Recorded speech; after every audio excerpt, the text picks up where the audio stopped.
Fifth question.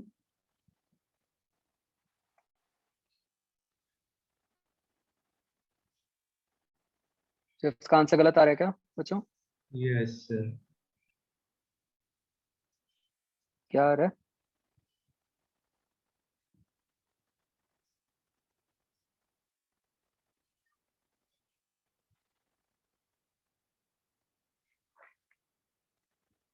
Four 4.7। करण नूर तो कह रहा आ रहा है।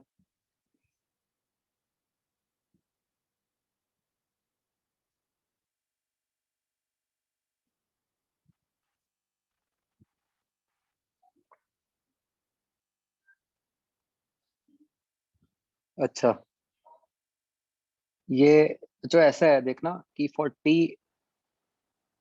माइक्रो करके लेके आ रहा है आंसर।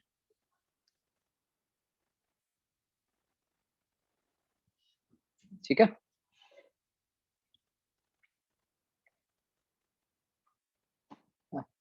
आगे बच्चों।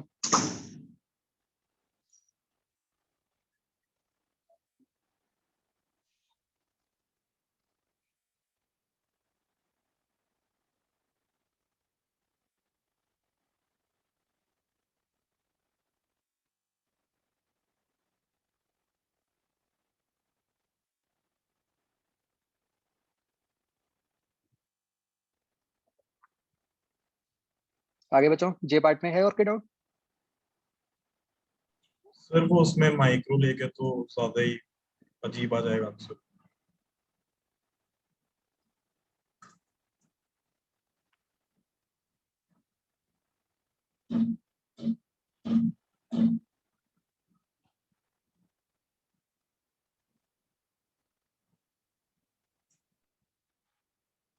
मतलब माइक्रो केजी लेके। हाँ फिर वो तो मिलीग्राम में होगा माइक्रो।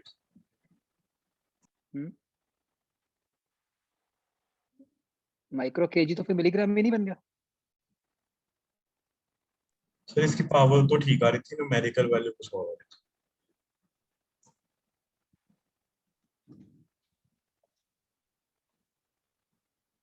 बच्चों चेक करो, बताओ मुझे क्या इसमें इशू है।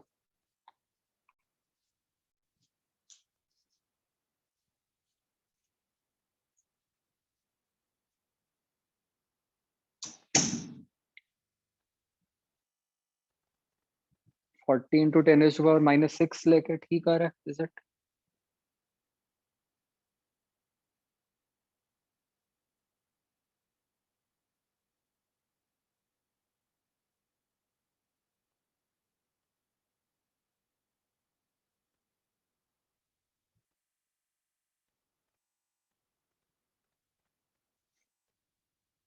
बोलो भाई।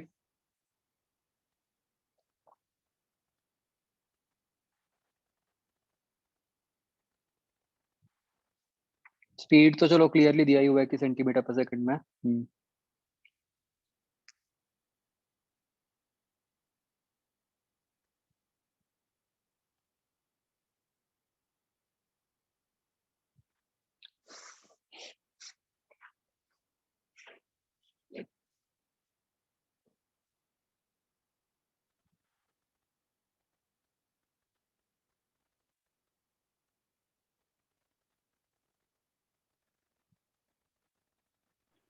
ये सर माइक्रोग्राम लेके सही आ रहा है आंसर। कुछ लोग कह रहे हैं कि ऐसे ही आ रहा है। सर ये जो माइक्रोग्राम लेके कह रहे हैं वो सिर्फ ग्राम में कन्वर्ट कर रहे हैं, केजी में कन्वर्ट कर रहे हैं, वही हो सकता है तो, क्योंकि उससे तो कम आ जाएगी बात। क्या मतलब माइक्रोग्राम लेके क्या कह रहे हो? माइक्रोग्राम लेके सर पावर चेंज हो जाएगी माइक्रोग्राम। मतलब माइक्रो केजी लेके शायद 14 × 10⁻⁶ लेके। फिर वो तो सर मिलीग्राम में होगा, तो फिर माइक्रो वही। केजी तो मिलीग्राम में होगा। तो फिर मतलब कि इससे आना चाहिए। मेरे तो माइक्रोग्राम से पता नहीं सही आ रहा है answer.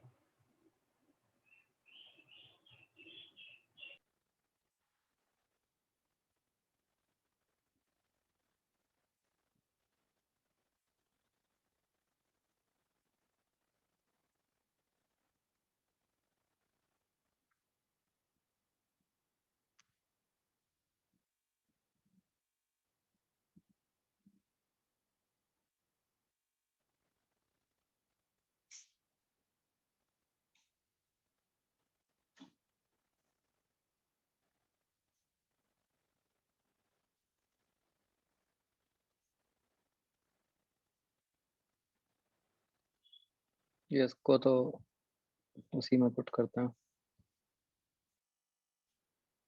0.1 plus half M B square,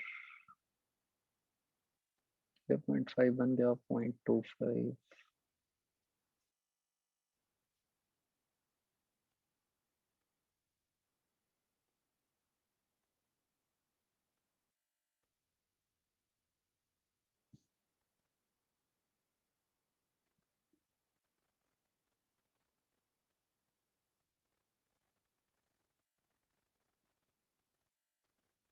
तो ये कितना बन गया 40 इंटू 0.25 10, तो ये 5 इंटू 10 रेज टू पावर -3। इनको उधर लेकर जाओ टर्म्स को,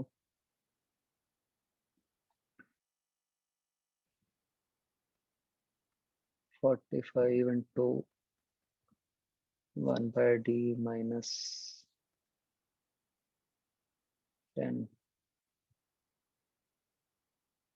ये बन गया ना। 3 into 10 is पर -8 भी होगा ना।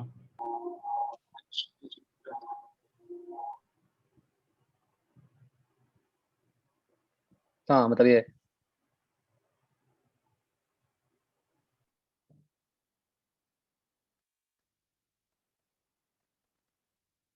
लेफ्ट हैंड साइड जो है वो इससे मल्टीप्लाई होगी,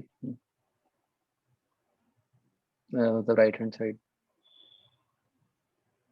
इंटू 10⁻⁻8 से।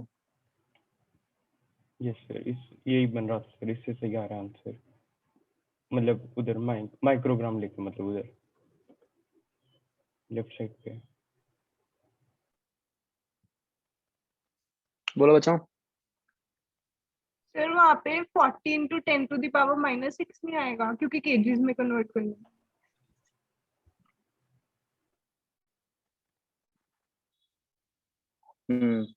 करेक्ट, तो सर आ गया मिलीग्राम है। सर, मिलीग्राम से ही आ गया।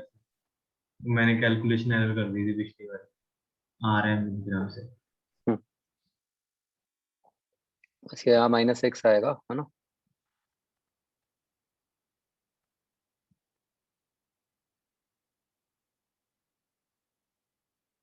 ठीक है भाई, मतलब सही है बिल्कुल क्वेश्चन।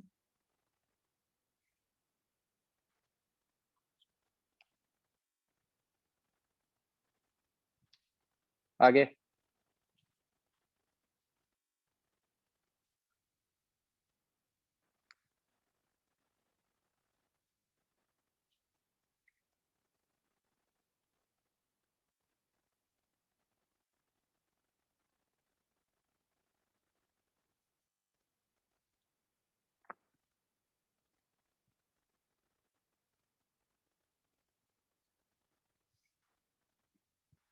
और बच्चों के पार्ट।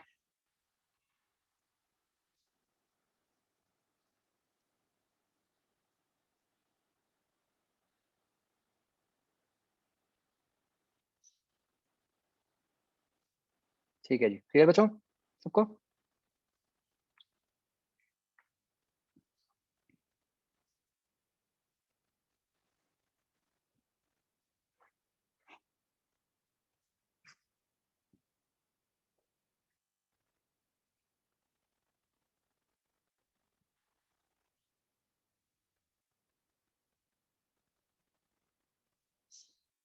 हाँ बच्चों, एक्सरसाइज 3 में कहाँ से करना था।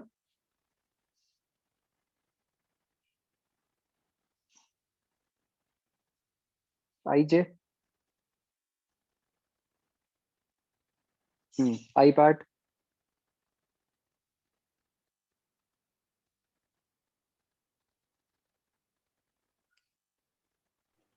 Sir 5th question.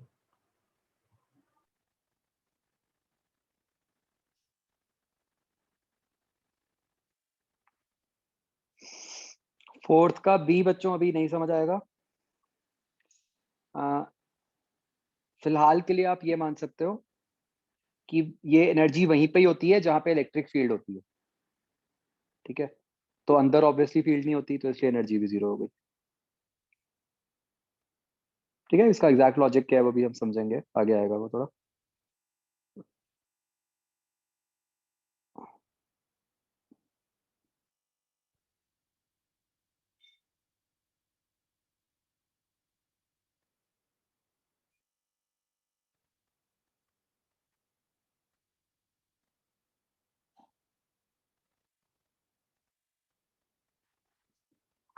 5th question दोबारा ट्राई करो, बहुत सिंपल है, कुछ भी नहीं है इसमें।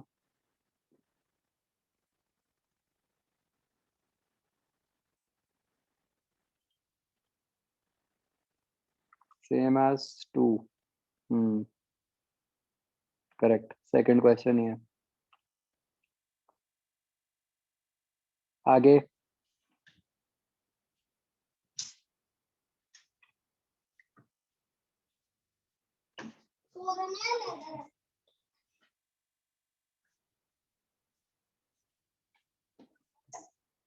हाँ बच्चों, जे पार्ट।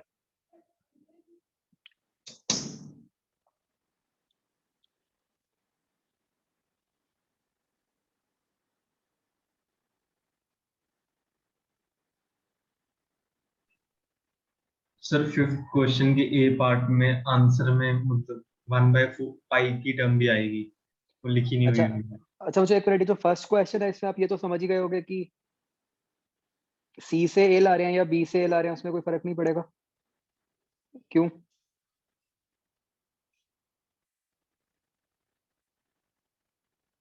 हमें तो वायर से डिस्प्लेसमेंट का ही फर्क पड़ेगा ना।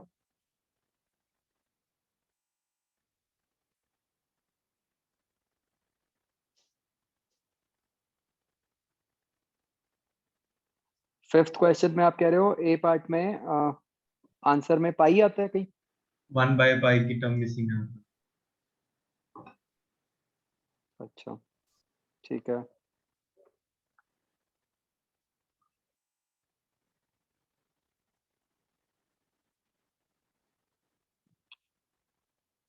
आगे बच्चों, यही तक था ना? ओके।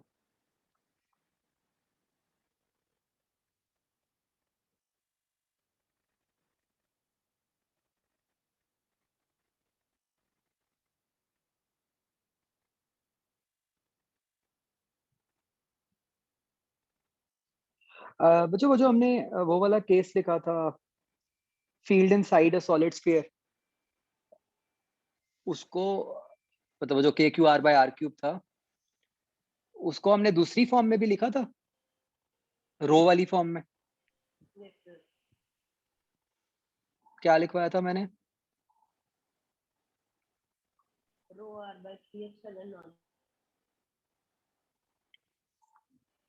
ठीक है बच्चों, वहां पे एक चीज और भी नोट कर लो, मतलब वैसे तो शायद आपने 3A करते हुए उसको यूज भी किया ही होगा कि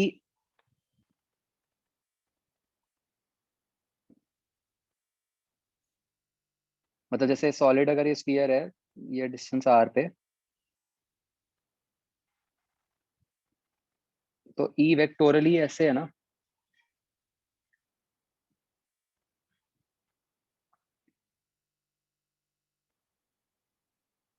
तो मतलब ई का जो मैग्नीट्यूड है बच्चों, वो तो रो आर बाय 3 एप्सिलॉन नॉट है ना, और जो डायरेक्शन है वो किधर को है, रेडियली आउटवर्ड्स ही है ना। तो इसको ऐसे ही याद रख लो कि अगर वेक्टर ही लगा दें कि E vector is rho R vector by 3 epsilon naught, है ना, तो मैग्नीट्यूड और डायरेक्शन दोनों ही बता देगा। इसी फॉर्म को यूज करना है जब हम वो क्वेश्चन करते हैं ना, वो जो कैविटी वाले क्वेश्चन थे 3A में, जो मैंने कहा था कि वेक्टर फॉर्म यूज करो, तो यही यूज करनी है, और ये बच्चों बहुत यूज होएगी।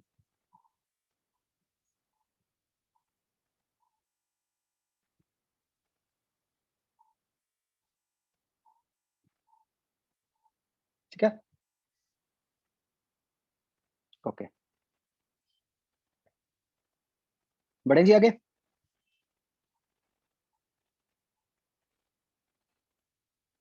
ओके बच्चों, आज मेरे करने वाला काम बहुत कम है, सब आपने ही करना है। अभी आप देखोगे कैसे। तो जो टॉपिक है बच्चों, उसका नाम है dipole. So do you know from chemistry dipole का क्या मतलब होता है?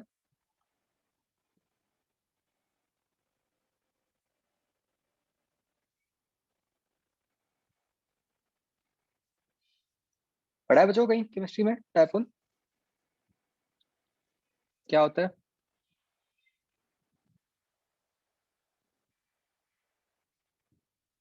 बेसिकली डायपोल होता है एक system of negative charge and positive charge.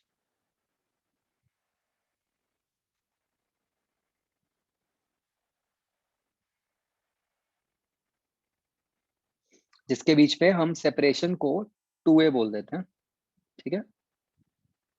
मतलब 2a का सिर्फ इतना रीजन है बच्चों, और कोई इंपॉर्टेंस नहीं है कि भाई सेंटर से दोनों का डिस्टेंस a हो गया, है ना? और कोई वो नहीं है। तो बच्चों नथिंग स्पेशल अबाउट दिस, सिर्फ इतना कि अभी तक हम सिंगल चार्ज की बात कर रहे थे, अब हम एक पेयर की बात कर रहे हैं, ठीक है? एक नेगेटिव पॉजिटिव पेयर की बात कर रहे हैं, जिनके जिसके ऊपर नेट चार्ज 2a है, सॉरी इनके बीच में डिस्टेंस 2a है। तो अगर हम देखें, अगर हम इस सिस्टम को एक डाइपोल डिफाइन करते हैं, ठीक है, तो हम इसकी क्या क्या प्रॉपर्टीज बोल सकते हैं? सबसे पहले तो नेट चार्ज क्या हो गया? 0 ही हो गया, ठीक है? डाइपोल हमेशा मतलब इक्वल एंड ऑपोजिट चार्जेस से बना होता है।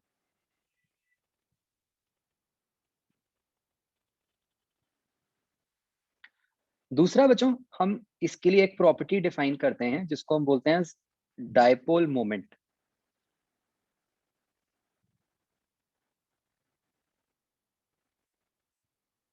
ठीक है? जिसको हम डिनोट करते हैं विद p वेक्टर, ठीक है? इसको कैसे डिफाइन किया गया बच्चों? ये होता है magnitude of charge into distance between the charges, ठीक है? ये तो हो गया डाइपोल मोमेंट का मैग्नीट्यूड, समझ रहे हो? Charge multiplied by the distance between the charges, और जो डायरेक्शन होती है that is from negative to positive charge.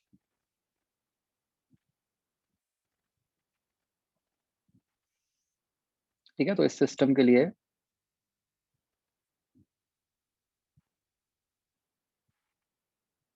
Dipole moment इस तरह से होगा।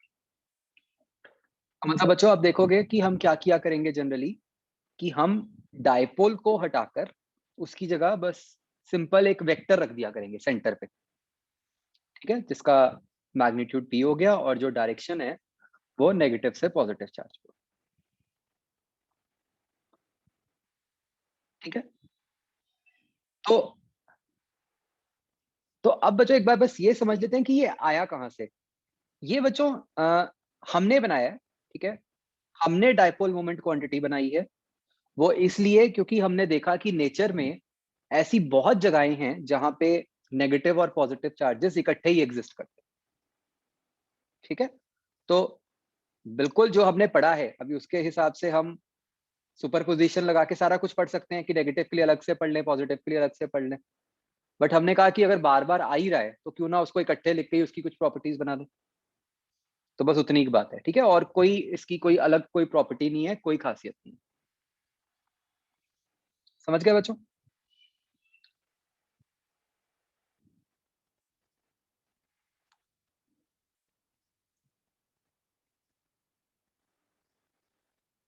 नेक्स्ट बच्चों,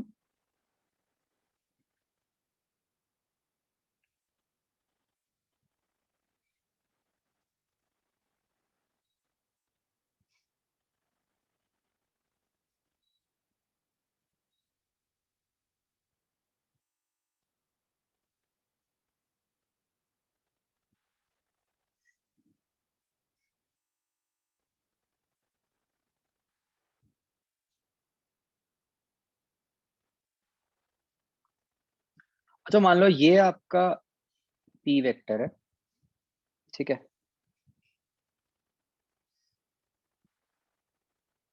जो मतलब मैं इसको एक बार एक्सप्लेन कर देता हूँ। लेट्स से ये p वेक्टर है, ठीक है? ऐसे ऊपर को, तो जो प्लेन इसके बिल्कुल बीच में से पास कर रहा है, ठीक है, और इसके परपेंडिकुलर है, समझ रहे हो, ऐसे जो इसको बीच में से कट कर रहा है परपेंडिकुलरली,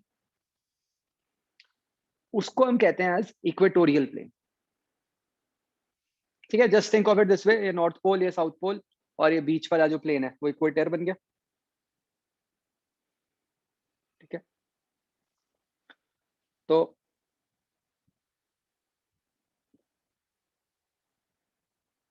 इसको हम कह देते हैं एज इक्वेटोरियल प्लेन। ये कोई स्क्वायर जरूरी नहीं है, मतलब वो प्लेन है बस, ये इंपॉर्टेंस।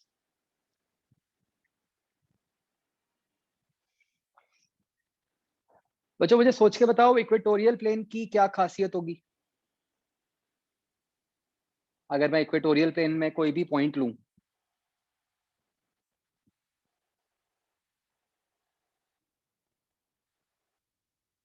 उसकी क्या खासियत कह सकते हैं in terms of distance from the negative positive charges.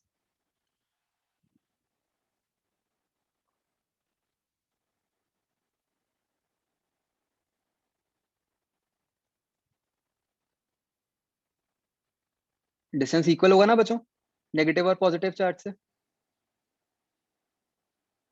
उस पर भी आएंगे, मतलब फील्ड पोटेंशियल तो प्रॉपर्टीज अभी आगे आएंगी, पहले हम सिंपल डिस्टेंस की बात करें। डिस्टेंस 0 होगा ना। हाँ, ये प्लेन सेंटर से पास करता है।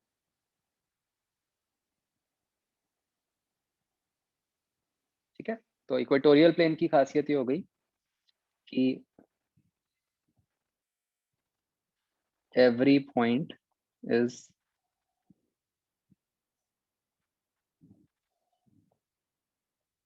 equidistant from charge।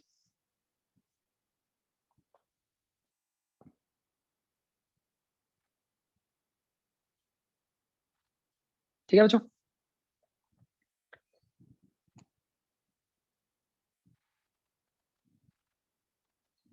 एंड बच्चों अगर हम एक डायपोल के लिए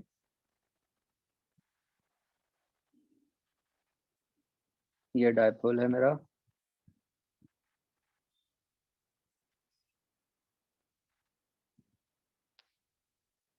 ऐसे एक ये लाइन बना दें। ठीक है, बेसिकली ये लाइन है जो कि उस डायपोल को कंटेन कर रही है, राइट। तो इसको हम कह देते हैं as the axis of dipole. ठीक है, ऑफ कोर्स यहाँ पे कोई डिस्टेंस सेम नहीं होगा ऑब्वियसली। अगर हम राइट साइड पे हैं तो पॉजिटिव चार्ज पास है, नेगेटिव दूर है, एंड सिमिलरली लेफ्ट साइड पे उल्टा हो गया। बट हम जनरली एक डायपोल के लिए, मतलब ये दो पोजीशंस का बहुत यूज करते हैं, जिसमें एक को हम एक्शियल कहते हैं और एक को इक्वेटोरियल कहते हैं। तो हमें समझ आना चाहिए कि एक्शियल का क्या मतलब है और इक्वेटोरियल का क्या मतलब है। ठीक है ना, एक्शियल मतलब एक लाइन जो डायपोल को कंटेन कर रही है, और इक्वेटोरियल मतलब जो उसका सेंटर वाला प्लेन। क्या ये बात समझ आ गई बच्चों?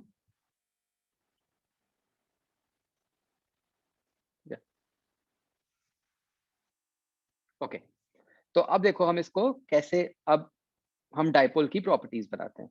सारी प्रॉपर्टीज वही हैं, फील्ड, पोटेंशियल एटसेट्रा, बस अब हम उसको स्पेसिफिकली डायपोल के लिए बोल देंगे। अच्छा बच्चों, इसके यूनिट्स भी लिख लो, डायपोल मोमेंट के यूनिट्स क्या बन गए?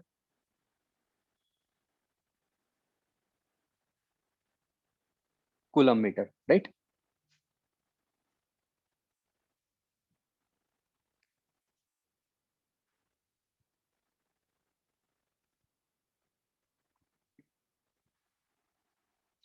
ओके,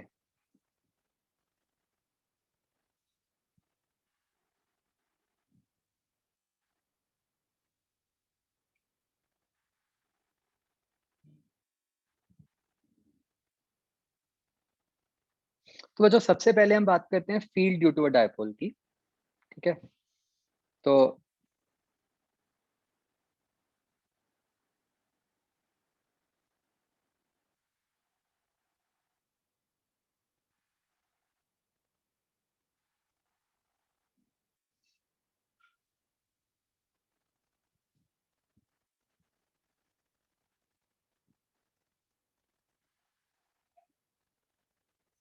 तो वो जो ऐसे minus Q plus Q charges हो गए, और ये हो गया पॉइंट ओ उसका सेंटर। तो अच्छा, सबसे पहले हम निकालते हैं फील्ड एट इक्वेटोरियल पोजीशन।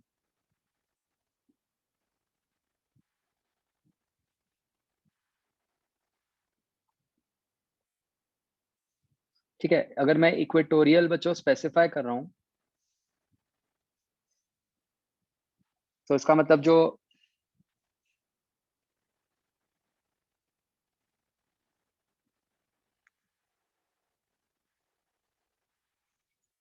मेरा पॉइंट होगा P, वो यहाँ कहीं लाई कर रहा होगा ऐसे, है ना। तो इस डिस्टेंस को हम बोल देते हैं R। ठीक है, तो अगर बच्चों मुझे इस पॉइंट पे फील्ड लिखनी है,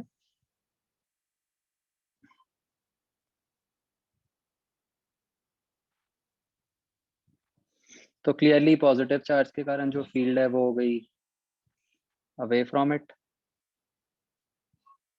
ये कितनी हो गई, K Q by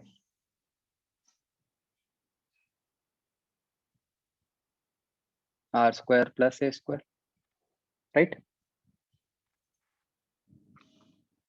negative charge के कारण जो फील्ड होगी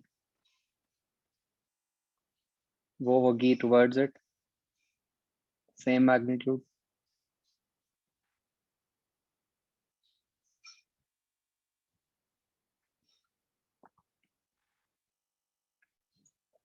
तो क्लियरली बच्चों इन दोनों का रिजल्टेंट किधर को आ जाएगा,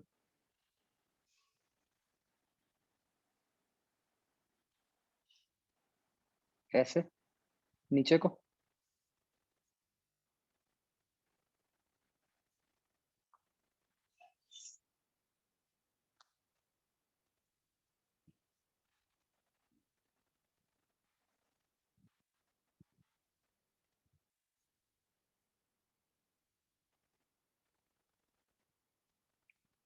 राइट बच्चों, तो अब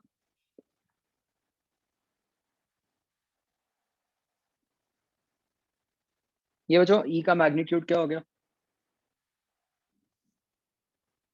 2k Q by R square plus A square into sine theta.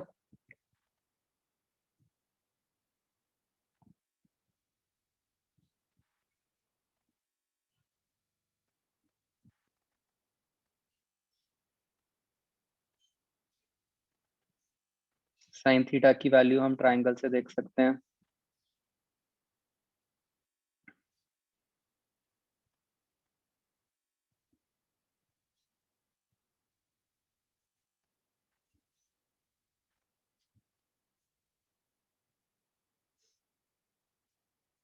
आया समझ बच्चों।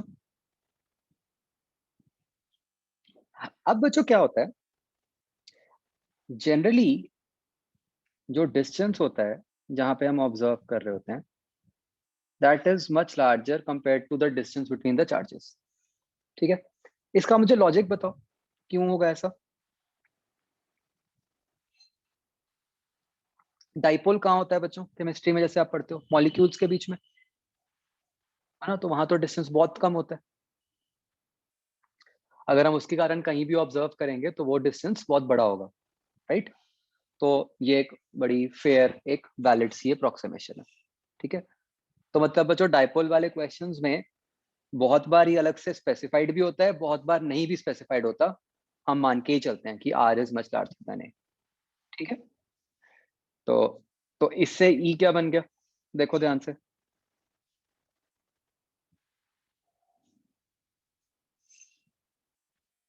ऊपर देखो न्यूमरेटर में क्या बन रहा है,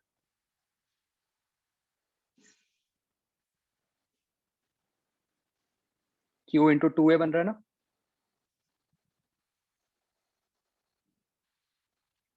तो उसको मैं पी लिख सकता हूँ।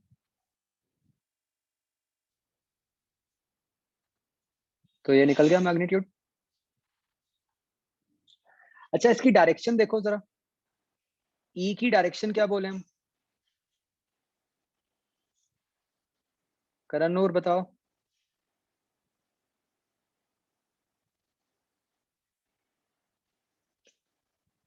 डाउन मतलब थोड़ा हमें डायपोल के रिलेटिव ही बोलना चाहिए ना, वो इजी है। अप डाउन तो इस पे डिपेंड करेगा कि हमने डायपोल कैसा बनाया हुआ है। तो अगर आप ध्यान से देखो, it is opposite to dipole moment, isn't it? जब हमने डायपोल मोमेंट को डायरेक्शन दी ही है तो उसको यूज करते हैं, तो it is opposite to dipole moment. तो हम जो रिजल्ट याद रखते हैं बच्चों, वो ये है कि वेक्टर लगा के ई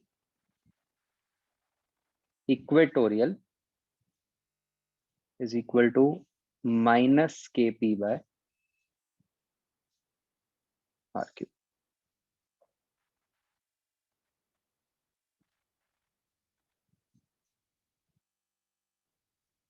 ठीक है बच्चों, माइनस की सिग्निफिकेंस समझ गए ना कि वो डायपोल मोमेंट के ऑपोजिट है।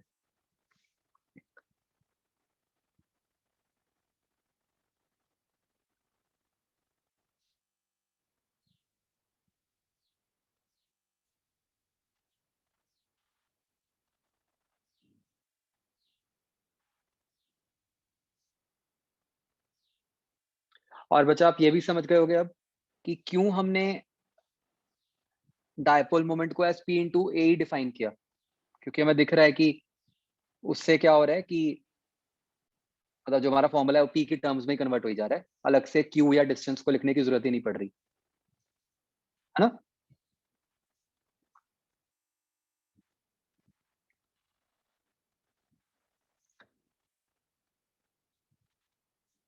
तो बच्चों बिल्कुल ऐसे ही अब आप मुझे एक्शियल पोजीशन पर ई लिख के दिखाओ। बिल्कुल ऐसे ही अप्रोक्सीमेशन लेके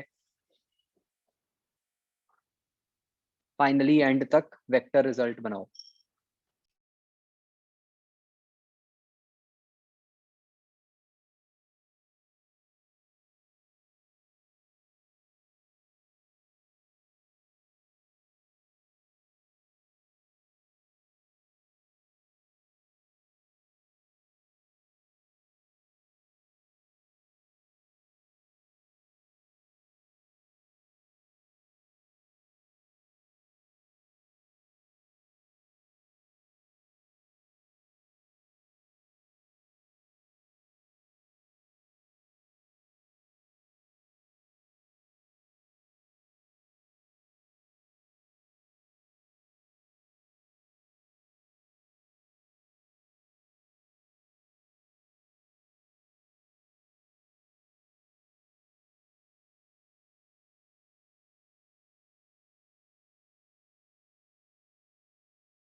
बड़ी गलतियां कर रहे हो सब।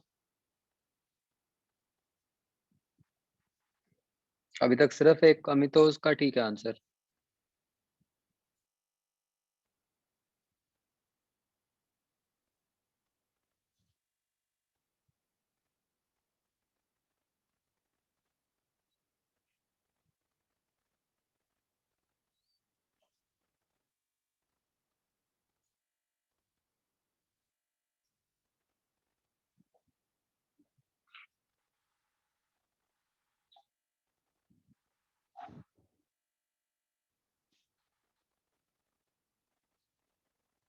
मतलब बच्चों एक्चुअल में of course you will assume कि जो पोजीशन है वो चार्जेस के बीच में नहीं है, उसके बाहर है।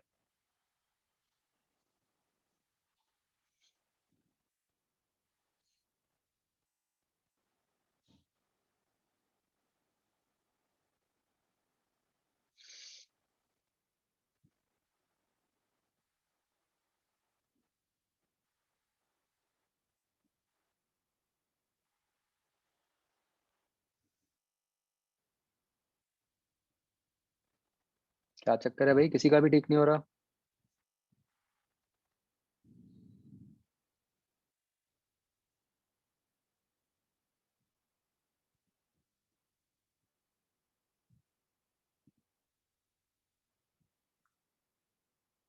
हाँ निष्ठा, अंशुमन, ठीक है, गुड।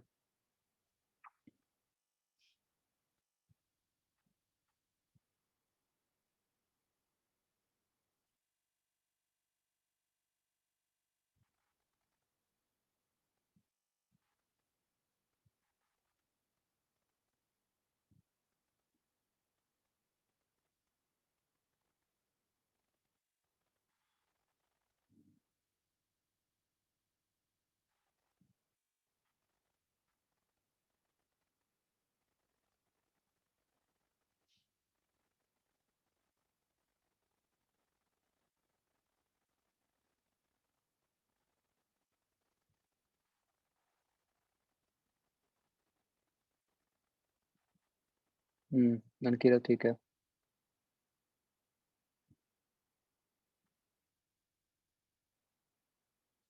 अरुण ठीक है।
ओके, तो बच्चों इस केस में यू विल गेट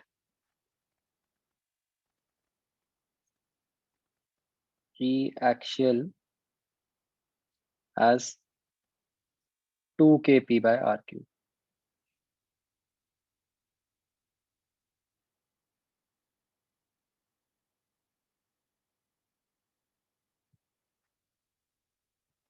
ठीक है जी। सबका होना चाहिए, बिल्कुल सिंपल है, मैं नहीं ड्राइव कराऊंगा, कुछ भी नहीं है, मतलब पिछले से भी आसानी है।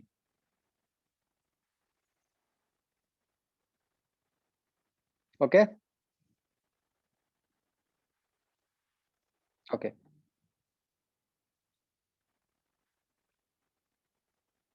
अब बच्चों हम लेते हैं एक जनरल पोजीशन, ठीक है। मतलब जैसे लेट्स से ये मेरा डायपोल है,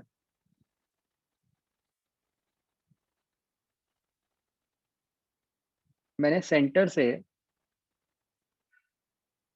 ऐसे एक आर वेक्टर बना दिया और मैं इस पॉइंट पी पे फील्ड लिखना चाहता हूँ, ठीक है। मुझे ये एंगल थीटा भी गिवन है between P vector and R vector, तो टेक 5 minutes, जस्ट सी कि what can be the best way. मतलब इस केस में जो आपका आंसर आएगा, मतलब मैग्नीट्यूड और डायरेक्शन अलग अलग बतानी पड़ेगी आपको। डायरेक्शन आपकी ऐसे सीधा नहीं आएगी कि कुछ पी वेक्टर की टर्म्स में ही आ गई, मतलब आपको तो ये बताना पड़ेगा कि, मतलब आपको हिंट दे रहा हूँ कि आप ये बता सकते होगे कि उसका आर वेक्टर के साथ कितना एंगल बनता है इलेक्ट्रिक फील्ड का, ठीक है। उस फॉर्म में बता दो डायरेक्शन, ट्राई करो। कि मैं एक और बात कह रहा हूँ बच्चों, इसको उस तरह नहीं करना, मतलब डोंट डू इट दिस वे कि हाँ plus Q minus Q charge लेके पूरा सॉल्व करने लग गए, वो तो बहुत लंबा हो जाएगा। Think of a better way, जैसे एकदम से आंसर आ जाए, मतलब वो नहीं करना जो ऊपर किया था, जस्ट ट्राई।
हाँ बच्चों, हाँ कुछ वरुण ठीक है बिल्कुल। बच्चों देखो यहाँ पे आप एक बहुत इंटरेस्टिंग प्रॉपर्टी यूज कर सकते थे डायपोल की, कि वो वेक्टर है, isn't it? अगर डायपोल वेक्टर है तो आप डायपोल के भी कंपोनेंट्स ले सकते हो। तो आप अपने इस डायपोल को ऐसे स्प्लिट कर दो।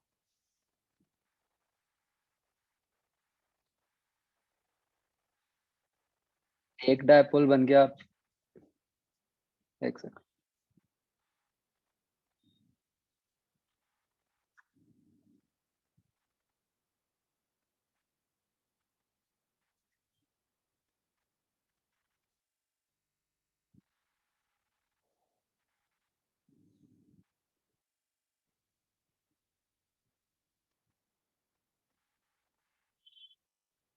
तो आपका एक डायपोल बन गया p cos थीटा, और एक आपका डायपोल बन गया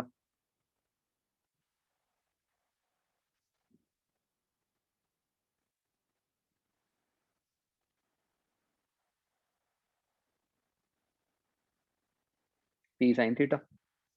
आया बच्चों समझ, ये कर सकते हैं ना? तो ये एक ट्रिक याद रखनी है कि डायपोल के लिए बच्चों देखो तीन ही पोजीशंस हो सकती हैं, एक्सियल, इक्वेटोरियल या general.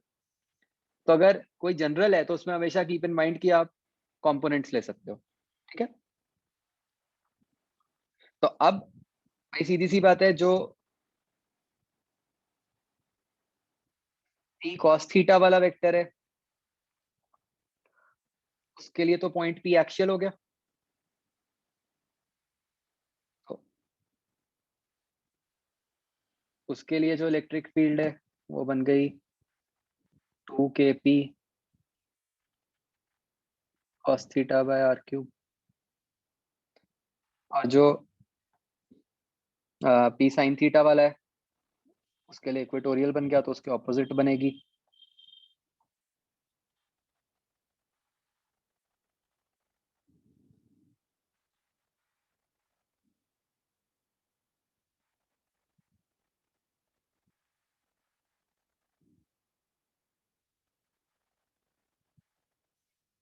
kp sin theta by r cube, है ना?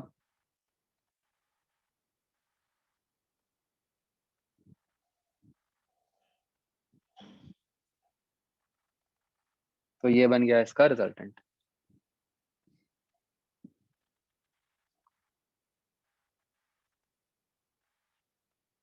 एंड लेट्स से ये जो रिजल्टेंट है वो एंगल फाई बना रहा है।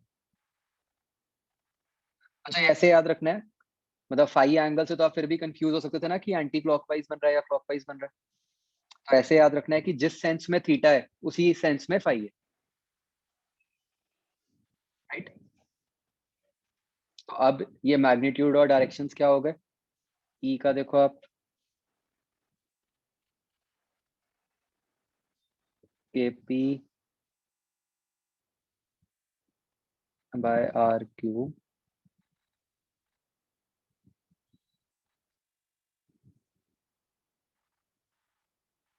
ये ऐसे बन जाएगा बच्चों, देखो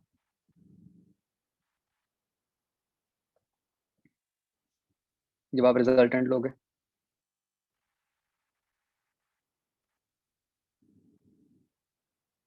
और एंगल के लिए क्या रिलेशन बन गया? tan phi is tan theta पर।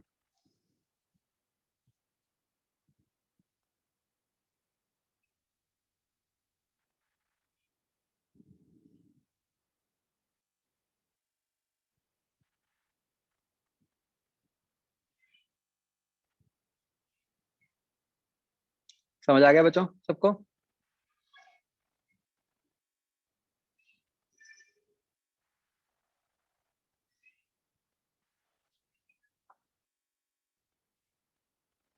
हाँ जी बच्चों, एनी डाउट बताओ, क्लियर है बिल्कुल?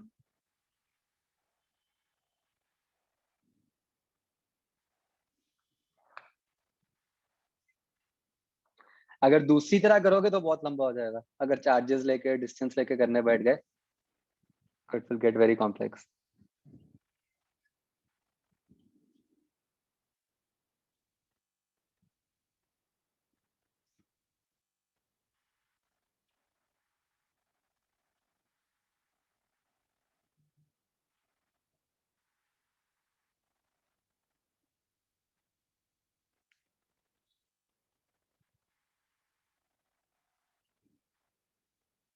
ठीक है जी, ओके।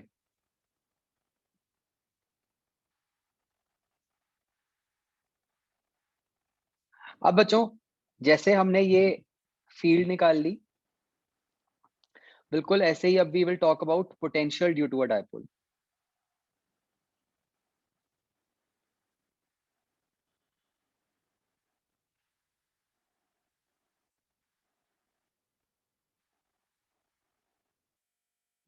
राइट, तो बच्चों सारा कुछ आप करोगे बिल्कुल इसी सीक्वेंस में। पहले इक्वेटोरियल के लिए निकालो, फिर एक्सियल के लिए निकालो, फिर जनरल निकालो।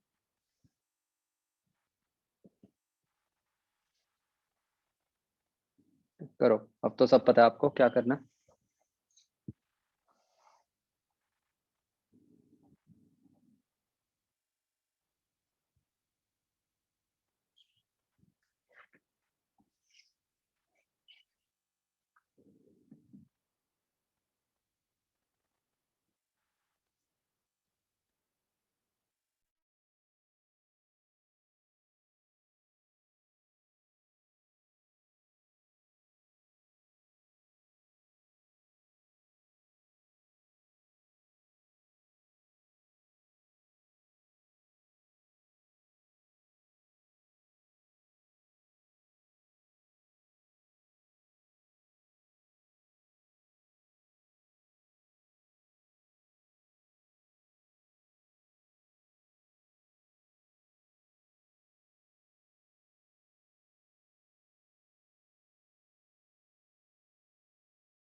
हाँ जी बच्चों,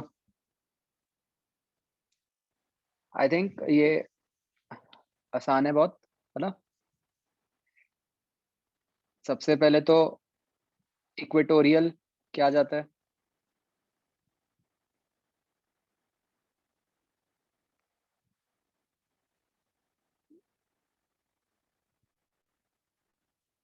जीरो ही आ जाता है ना।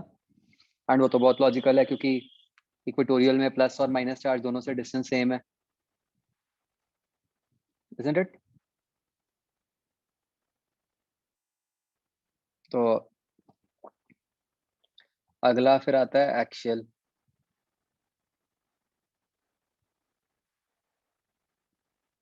तो वी एक्शियल क्या बन जाता है?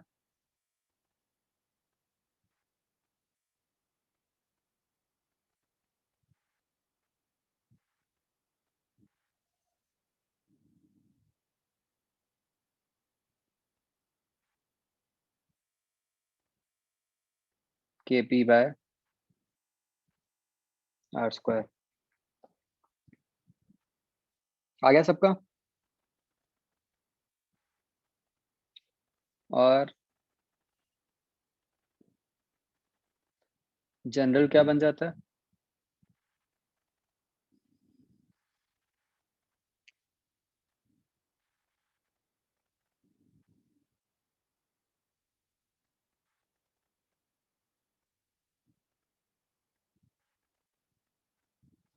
बच्चों K P cos theta by R square बनता है ना।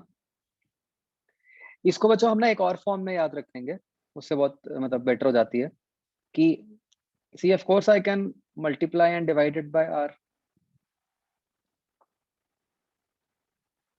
ऊपर क्या बन गया? पी आर कॉस थीटा, वो क्या बन गया? वो पी डॉट आर बन गया।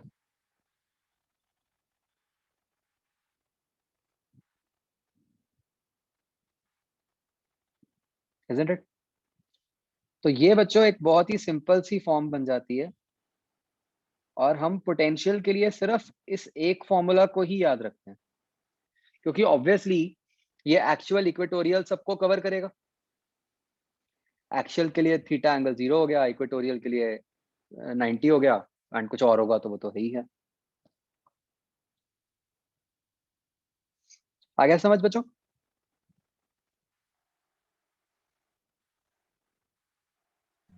सर अगर हम एग्जाम्पल स्टार्टिंग में ले लेते हैं तो हाँ, मैं उस पे आ रहा था। देखो कभी भी मतलब नॉट ओनली हेयर, कहीं पर भी एक जनरल रूल होता है कि जो भी अप्रोक्सीमेशन होती है ना, वो हमेशा लास्ट स्टेप पे ली जाती है, कभी भी पहले नहीं लेते। अगर आप फर्स्ट स्टेप पे ये अप्रोक्सीमेशन ले रहे हो, राइट, फर्स्ट स्टेप पे आपके अप्रोक्सीमेशन लेने का मतलब ये हुआ कि आपने तो यही मान लिया कि दोनों चार्जेस इकट्ठे ही पड़े हैं, विच वुड मीन कि आप तो यही मान रहे हो कि जीरो चार्ज ही है, तो वो तो सब कुछ जीरो आ जाएगा। तो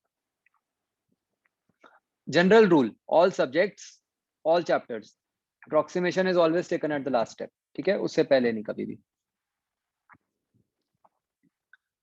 हाँ बच्चों, ये पोटेंशियल का फॉर्मूला समझ आ गया सबको?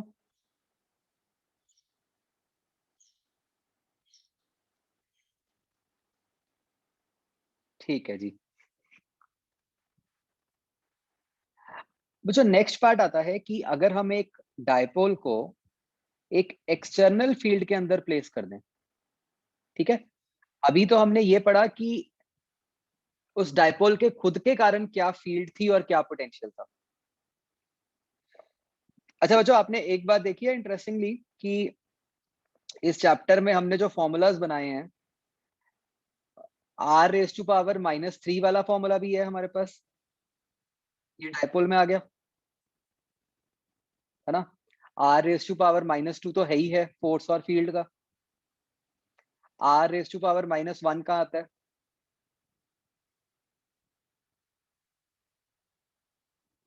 पोटेंशियल में आता है, और लाइन चार्ज के लिए भी आता है ना। आर रेज टू पावर 0 कहाँ आता है? मतलब आर पे डिपेंड ही नहीं करता, ऐसा कौन सा फॉर्मूला है? इनफाइनाइट सरफेस वाला। इनफाइनाइट प्लेन वाला, या तो शेल के अंदर कह लो जहां ई 0 हो गया, या इनफाइनाइट प्लेन वाला कह दो, है ना। फिर r⁴ वाला भी आता है, कहाँ पे, सॉलिड स्फीयर में, हाँ, inside a solid sphere. Okay, तो अब हम बात करने लगे हैं कि अगर हमने एक डायपोल को एक्सटर्नल फील्ड में रख दिया, ठीक है, प्लीज रिमेंबर हम डायपोल की फील्ड की बात नहीं कर रहे, हम ये बात कर रहे हैं कि अगर पहले से ही कोई फील्ड है, कहां से आई, वी आर नॉट बॉदर्ड, अब हमने उसके अंदर डायपोल रख दिया, ठीक है।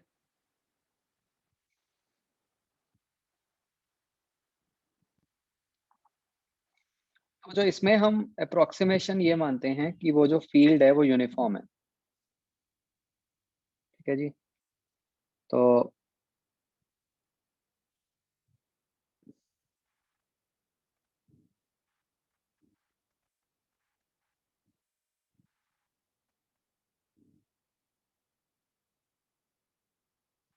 ये मान लो ऐसे एक एक्सटर्नल ई है यूनिफॉर्म, और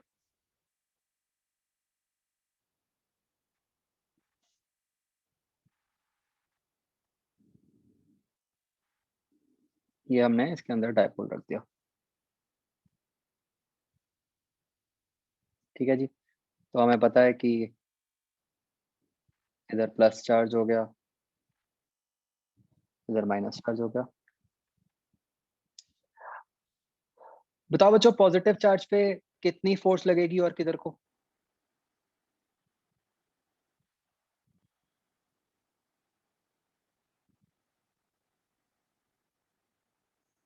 पॉजिटिव चार्ज पे अलोंग द फील्ड लगेगी QE, नेगेटिव चार्ज पे ऑपोजिट टू द फील्ड लगेगी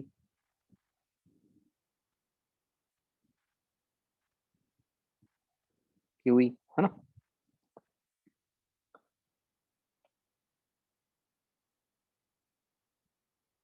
ओके, तो देखो बच्चों, अब इसके बेसिस पे हम क्या कुछ कह सकते हैं। सबसे पहले मुझे बताओ नेट फोर्स क्या होगी डायपोल पे,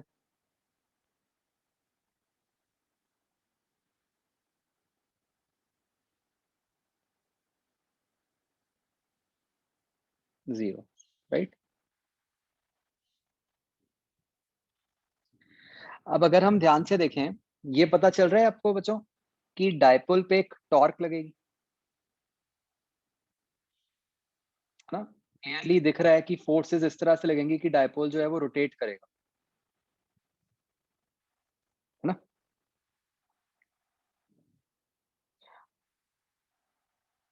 इनफैक्ट यस, और क्लियरली अगर हम बोलें तो कपल लगेगा, है ना, this is a couple because net force is zero. तो what is the torque on the dipole,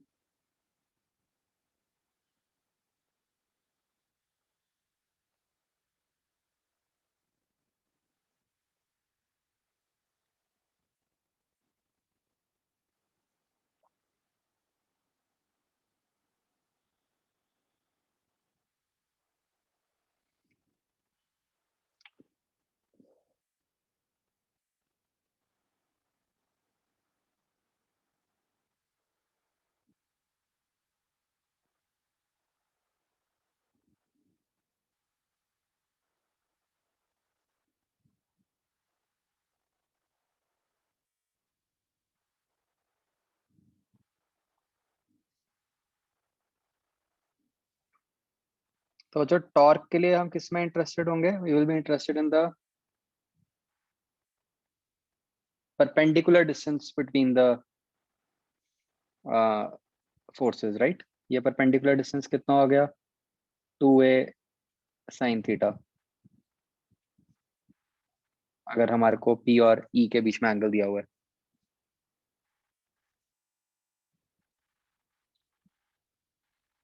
तो ये कितना बन गया बच्चों, QE into 2a sine theta. तो बच्चों इसको ध्यान से देखो, इसको मैं लिख सकता हूं एज पीई साइन थीटा।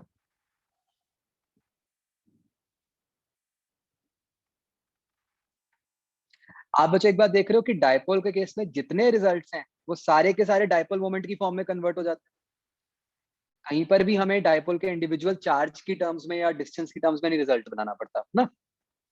तो ये सारा कुछ सोचते हुए ही डायपोल मोमेंट को चार्ज इनटू डिस्टेंस डिफाइन किया गया। राइट।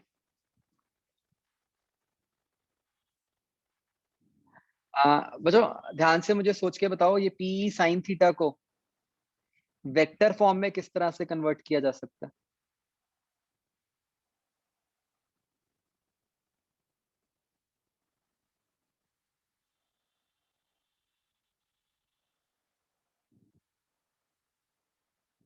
क्योंकि टॉर्क है तो वेक्टर ही है।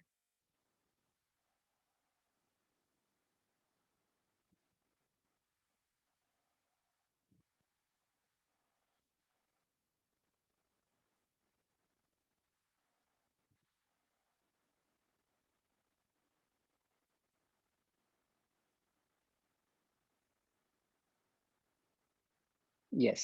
So this can be written as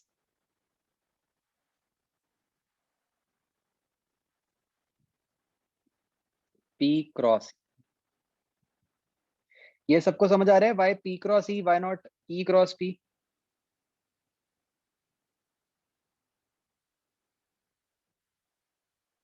बताओ कोई मुझे।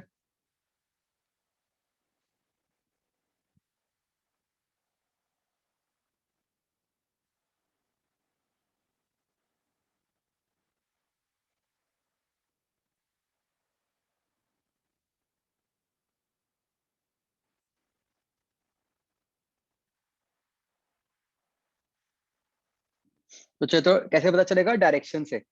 अगर आप देखो P क्रॉस E किधर को आ रहा है, P क्रॉस E में फिंगर्स किधर को कर्ल हो रही हैं? P क्रॉस E में फिंगर्स ऐसे कर्ल हो रही हैं, है ना, क्लॉकवाइज, जिस डायरेक्शन में डायपोल घूमेगा। तो उससे पता चल रहा है। राइट।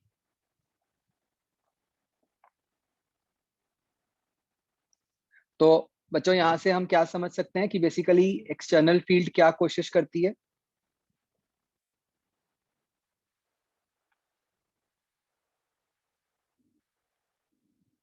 It tries to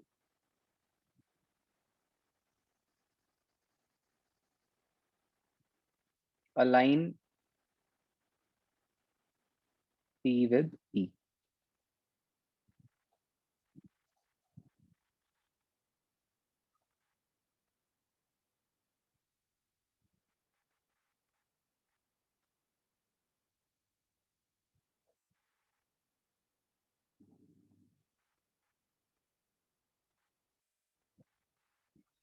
समझ आ गया बच्चों?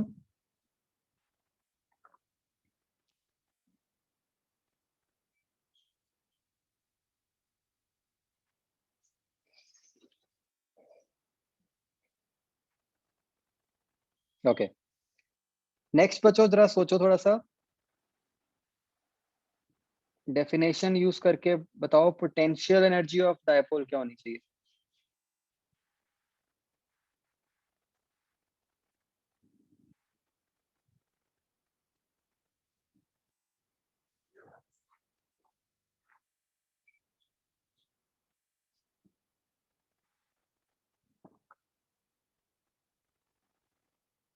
कैसे डिफाइन किया जाए इसको?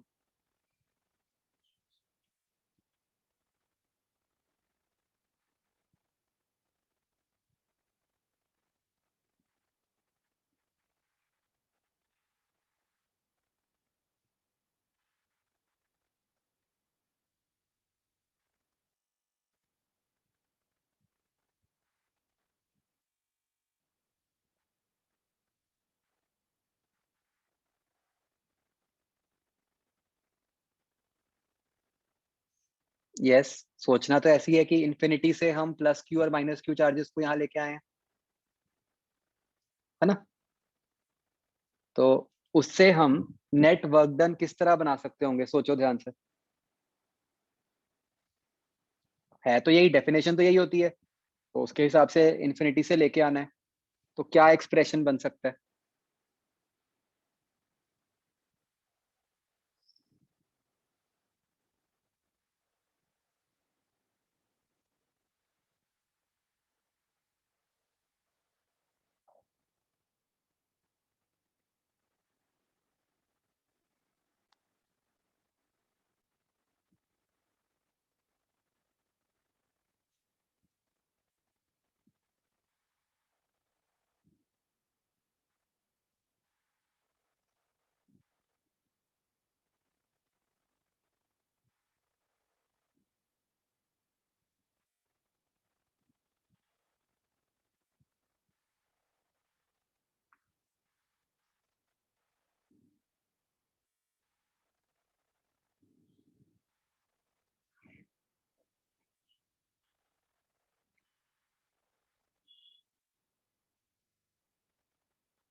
अभी बच्चों क्लास है आपकी 4:15?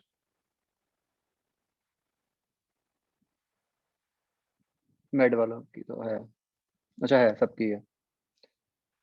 चलो ठीक है बच्चों, कोई बात नहीं, दैट्स इट। इसको करेंगे नेक्स्ट क्लास में। आप बच्चों होमवर्क में ना एक्सरसाइज 01 में, चलो मैं मैसेज कर दूंगा आपको देख के, ठीक है? चलो ठीक है बच्चों, ओके देन।